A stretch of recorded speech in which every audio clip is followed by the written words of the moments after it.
Olá, veja os destaques de hoje do portal da Assembleia. Os assuntos debatidos na sessão plenária desta terça-feira.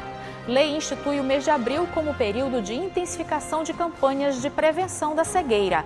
Atualmente, estima-se que existe uma população de mais de 1 milhão de pessoas cegas em todo o país. Instituto Nacional do Câncer aponta a doença como a primeira causa de morte de crianças e adolescentes no Brasil. Ministério da Saúde registra aumento de 95% dos casos de dengue no país.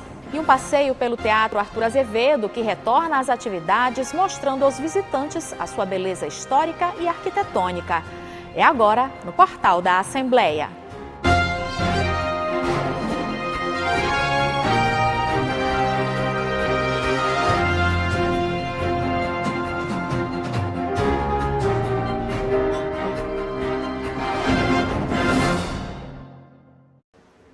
As sessões plenárias voltaram a ser realizadas no plenário na Gibiaica e quem acompanhou os trabalhos foi o repórter Ronald Segundo, que vai contar para a gente os detalhes de hoje.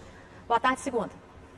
Oi, Eli Coelho, muito boa tarde a você, boa tarde aos telespectadores da TV Assembleia. Muito bem, como você disse, entre as novidades está o retorno da sessão plenária aqui para o plenário, o plenário principal da Assembleia Legislativa, que é o plenário deputado Najib Aikel. Por quê?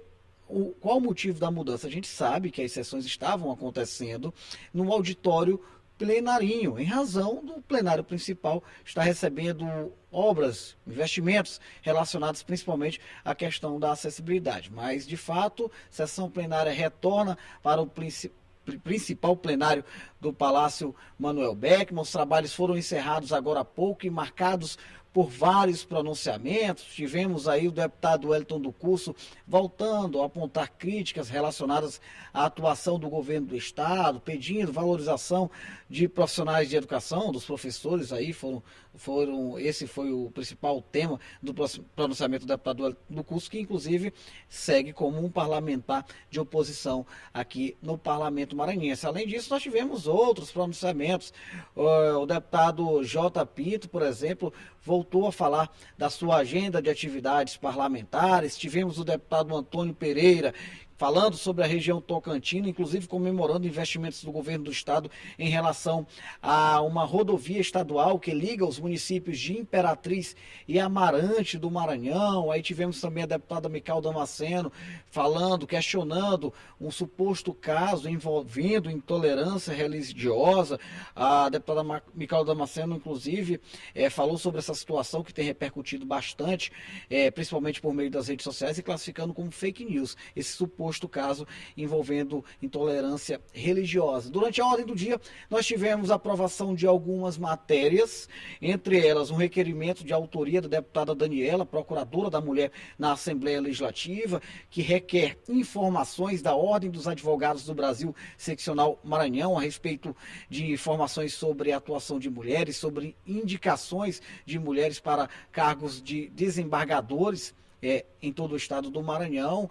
A deputada Daniela, que teve a oportunidade também, eu tive a oportunidade de conversar com a parlamentar, ela falando aí sobre a importância de trabalhar pela paridade de gêneros. Ainda sobre a ordem do dia, nós tivemos a aprovação de um projeto de lei de autoria do deputado Vinícius Louro, que torna patrimônio cultural imaterial do estado do Maranhão as práticas do esporte de vaquejada no Parque de Vaquejada Maratá, que fica localizado na cidade de Trizidela do Vale, na região do Médio Mearim. Então, assim, esses foram alguns pontos bem importantes que marcaram a sessão plenária de agora há pouco. Eu lembro que ainda na edição do Portal da Assembleia de hoje, você vai acompanhar mais detalhes sobre os pronunciamentos dos parlamentares. Eli Coelho, eu volto com você aí na bancada. Obrigada, Ronald, pelas informações. Agora você pode ver mais detalhes sobre a sessão plenária que aconteceu hoje pela manhã. O deputado Antônio Pereira destacou investimentos de melhorias e recuperação da MA 272, que liga os municípios de Amarante do Maranhão e Imperatriz, feitos pelo governo do estado. Esse período chuvoso estragou muito. E temos algumas MAs, por exemplo, a MA que liga Imperatriz, principalmente de João Lisboa, de João Lisboa até Amarante, e também de João Lisboa até Imperatriz, que já está inclusive sendo recuperada de João Lisboa a Imperatriz. A 272, ela foi extremamente castigada pelas chuvas e sofreu graves danos no seu piso. Essa MA tão importante que interliga cidades importantes, cidades produtoras daquela região. O deputado J. Pinto falou sobre a importância da CPI instaurada pela Câmara de Vereadores de São José de Ribamar, que pretende investigar supostas irregularidades em uma empresa que atua no fornecimento de água. A população de São José de Ribamar, deputado Hélio, de São José de Ribamar, 50% da população está com o nome do Serasa. Você vai naqueles bairros, na periferia, você vai na zona rural, o cidadão recebe conta e nessa conta vem lá, esgotamento sanitário, taxa. Então, eu faço esse alerta, é algo que a população vem reclamando há muito tempo, é algo que me incomoda, incomoda todos nós dessa casa, incomoda a população num todo da ilha, de São Ribamar, de Passo Lumiar, que é um consórcio, mas vou entrar com um documento solicitando a cópia desse contrato. Já a deputada Mical Damasceno classificou como fake news um suposto caso de intolerância religiosa que teria ocorrido no Maranhão e repercutido por meio das redes sociais. Está aí na imprensa, dá até para ver logo que os irmãos não estão na porta dessa casa fanchachante de maneira nenhuma. Os irmãos estão na porta de um templo evangélico. E daí a imprensa pega, divulga de forma leviana uma matéria inverídica. Isso nos revolta. E aí é mais quem toma causa, só ouviu um lado, porque uma pessoa foi lá no Twitter e postou e rapidamente essa deu manchete em todos os blogs e foi aquela coisa.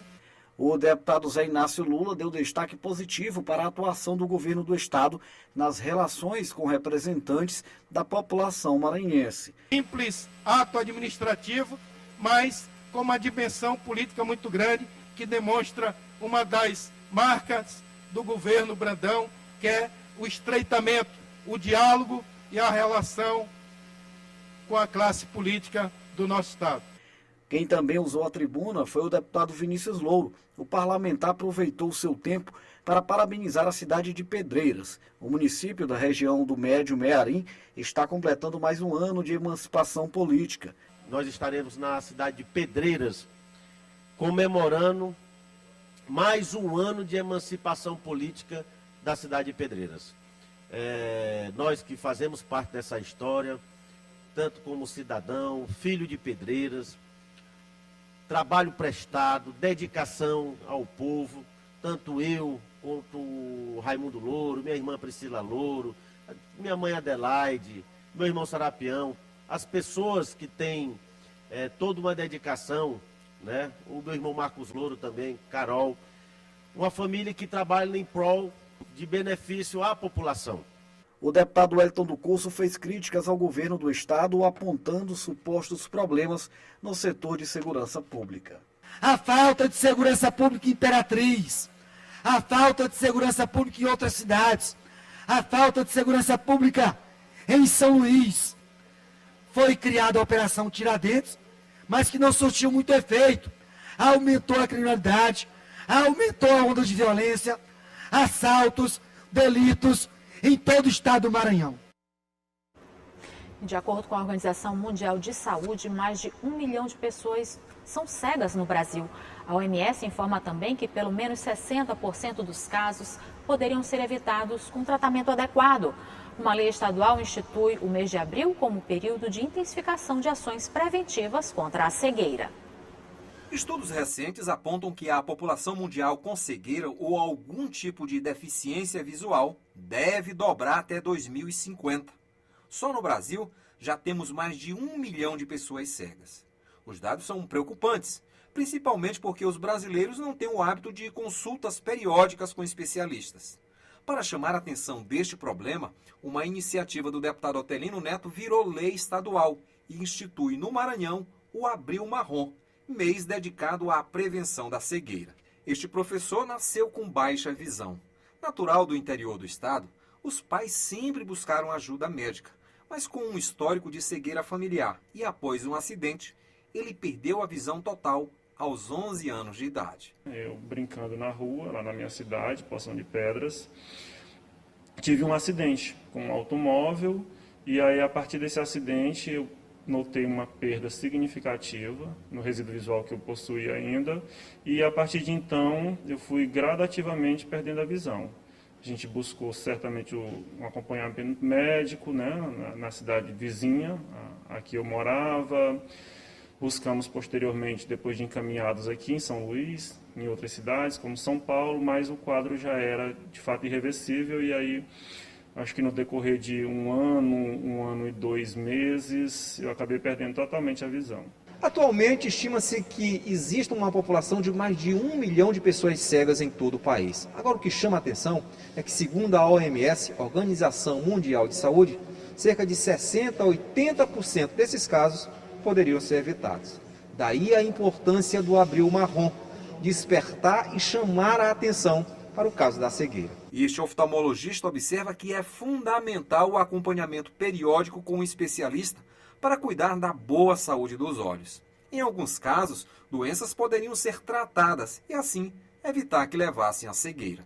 As pessoas elas tendem a não procurar um oftalmologista antes de ter algum sintoma, algum sinal. E isso é muito grave. A criança ela deve ser levada no oftalmologista desde o nascimento, para que ele possa realizar o teste do olhinho, verificar se existe, né, passagem para a luz por todo o sistema óptico, porque ao nascimento você pode encontrar barreiras à passagem de luz, uma catarata congênita, uma opacidade na córnea ou mesmo um tumor retiniano. Especialistas apontam que nas próximas décadas, 61 milhões de pessoas serão cegas. 474 milhões terão deficiência visual moderada a severa. 360 milhões de pessoas terão deficiência visual leve. E 866 milhões terão presbiopia não corrigida. Na tentativa de reverter este quadro, no Maranhão o Abril Marrom será celebrado anualmente, com a realização de campanhas que estimulem as visitas periódicas a especialistas e acesso a exames preventivos.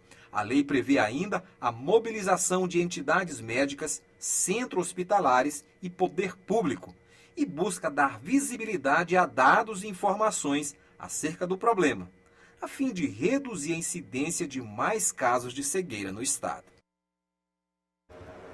E veja no próximo bloco, o Instituto Nacional do Câncer aponta a doença como a primeira causa de morte de crianças e adolescentes no Brasil. E os casos de dengue que quase dobraram em um ano no país. Você acompanha logo após o intervalo.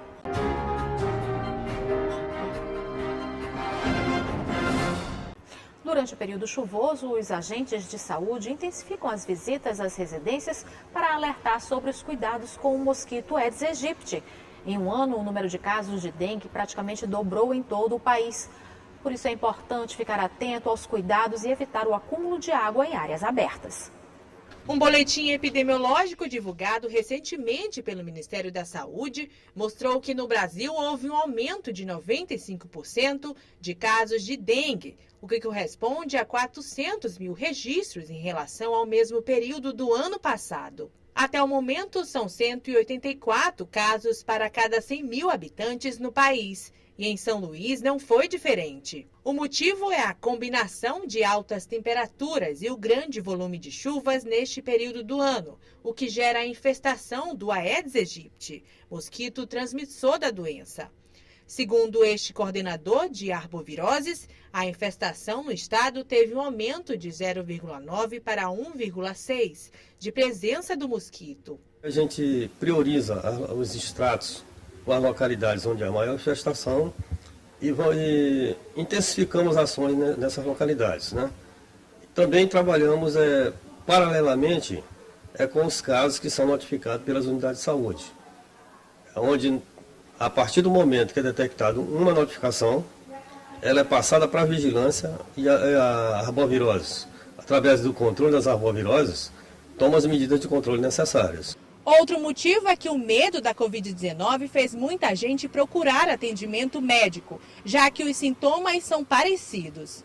O Aedes aegypti também é transmissor de outras doenças como a zika, chikungunya e febre amarela. Cada uma dessas doenças tem espectros específicos. A dengue está mais relacionada com febre alta, dor de cabeça. Já a chikungunya tem uma predileção por articulações, principalmente. A zika ela já agrega sintomas como, por exemplo, manchas pelo corpo, além de sintomas articulares. Portanto, o mesmo mosquito é capaz de fazer vários tipos de transmissões de diferentes doenças com espectros clínicos também diferentes. Vale a atenção de todos e todos contra o Aedes aegypti também. Por isso, nesse momento, os cuidados necessários para manter o mosquito longe precisa ser reforçado. E o principal cuidado para isso é não deixar água parada. A primeira orientação é receber o agente da dengue em sua residência. Deixe esse agente fazer sua atividade, que é a atividade dele de rotina, vistoriar todo o seu imóvel e, naturalmente, identificando focos, ele vai tratar esses focos.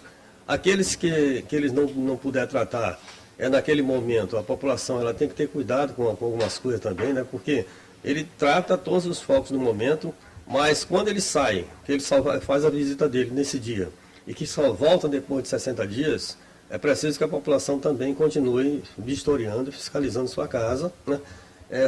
Vendo aqueles locais onde tem depósito que possa acumular água, e, naturalmente, eliminar esses focos, né? O que a gente pede hoje, a colaboração, mais ainda, dos moradores, que abra a porta para o agente de endemias, porque está tendo muito caso de dengue, e é os criadouros que ficam dentro da residência, as caixas d'água, os tanques, qualquer recipiente, por menor que seja, ali pode criar o foco do mosquito. No Maranhão, o Instituto Nacional de Meteorologia emitiu alerta laranja ainda de perigo de chuvas intensas no estado sobre outros problemas que possam surgir.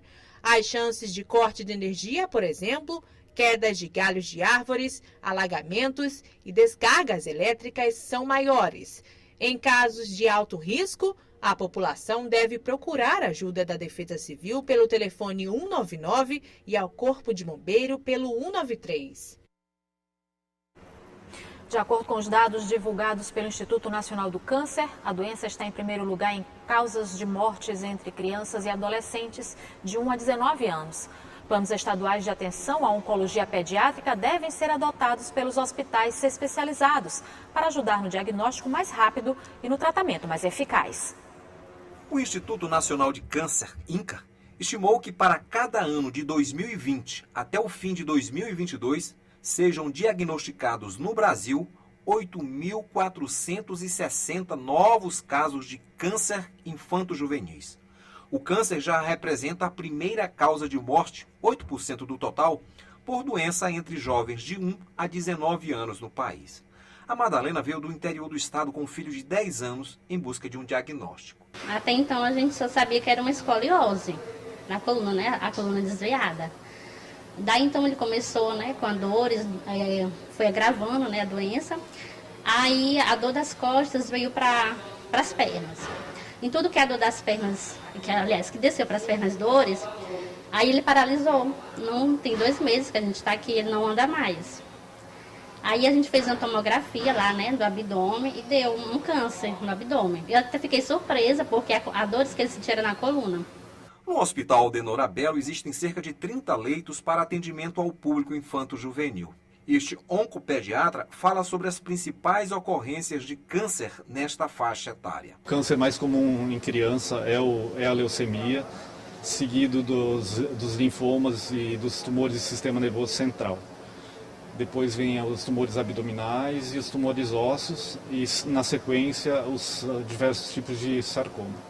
Os hospitais do estado já trabalham com a nova Política Nacional de Atenção à Oncologia Pediátrica, que deverá ser apoiada pelas redes de saúde pública e suplementar. Haverá medidas para estimular a adoção de planos estaduais de atenção em oncologia pediátrica. O vice-presidente da Fundação, Antônio Dino, fala sobre esta política de assistência. Torna-se obrigatório a instituição realmente de uma rede e programação, treinamento e tudo que ainda não era obrigatório, mas que já temos aqui no hospital. Então, muitas dessas coisas já existem no hospital, já existem na rede, mas agora se torna obrigatório ter em outros lugares. O câncer infanto-juvenil é uma doença potencialmente curável, mas é necessário que o diagnóstico seja rápido, bem como o início do tratamento. Agora, os principais sinais de sintomas relacionados aos tumores na infância são estes: palidez, manchas roxas e dor na perna, caroços e inchaços, especialmente indolores e sem febre ou outros sinais de infecção, perda de peso inexplicada ou febre, tosse persistente ou falta de ar e sudorese noturna.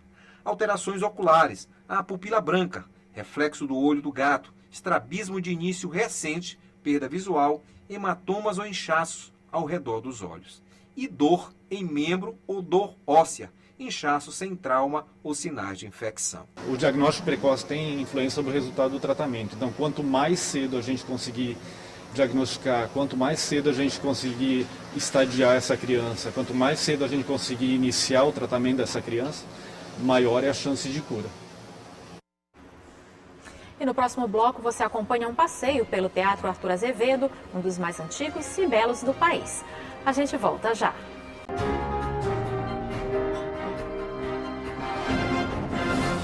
A Secretaria de Estado da Cultura prorrogou o prazo de inscrição para artistas e grupos culturais interessados em participar da programação do São João do Maranhão 2022.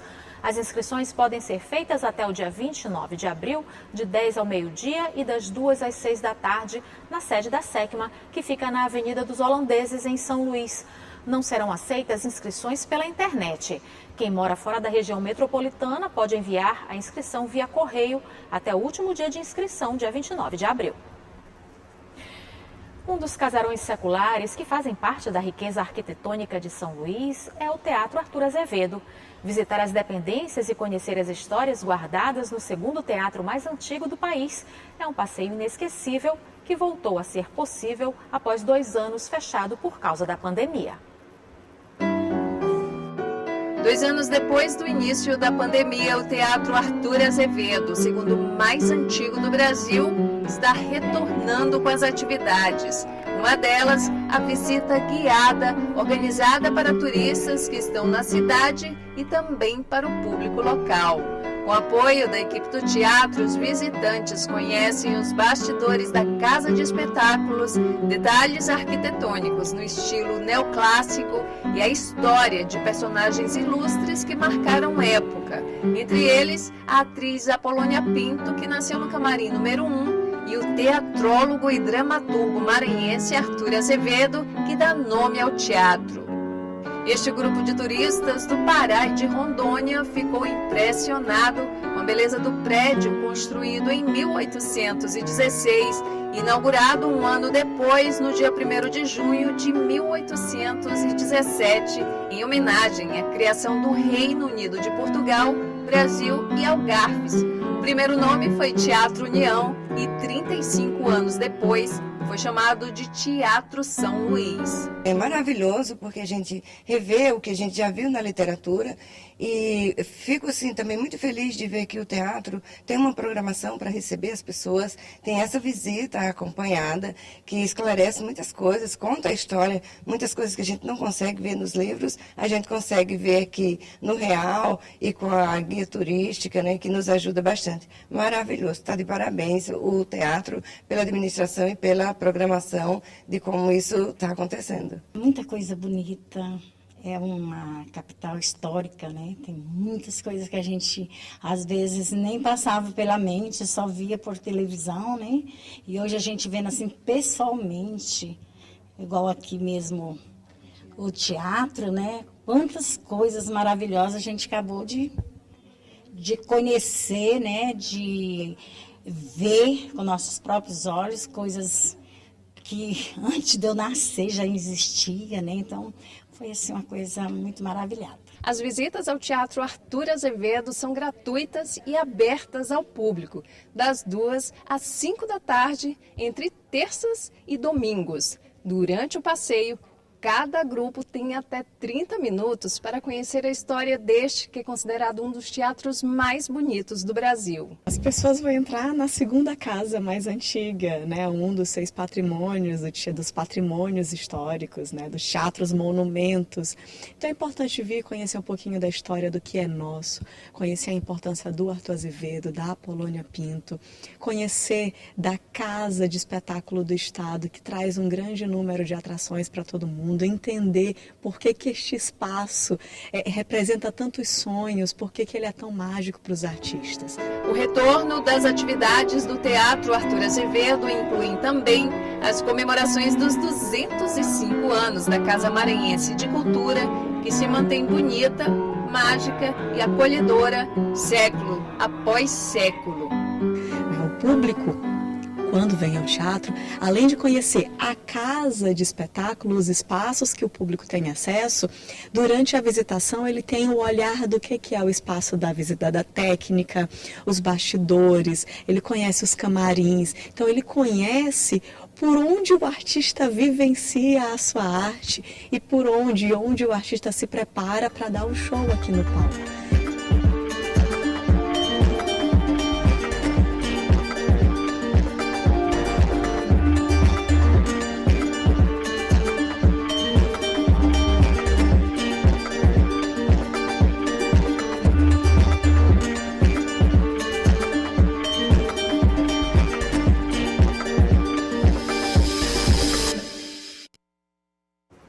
E o portal fica por aqui. Para rever as reportagens de hoje, acesse o site al.ma.leg.br/tv. Tchau, até amanhã.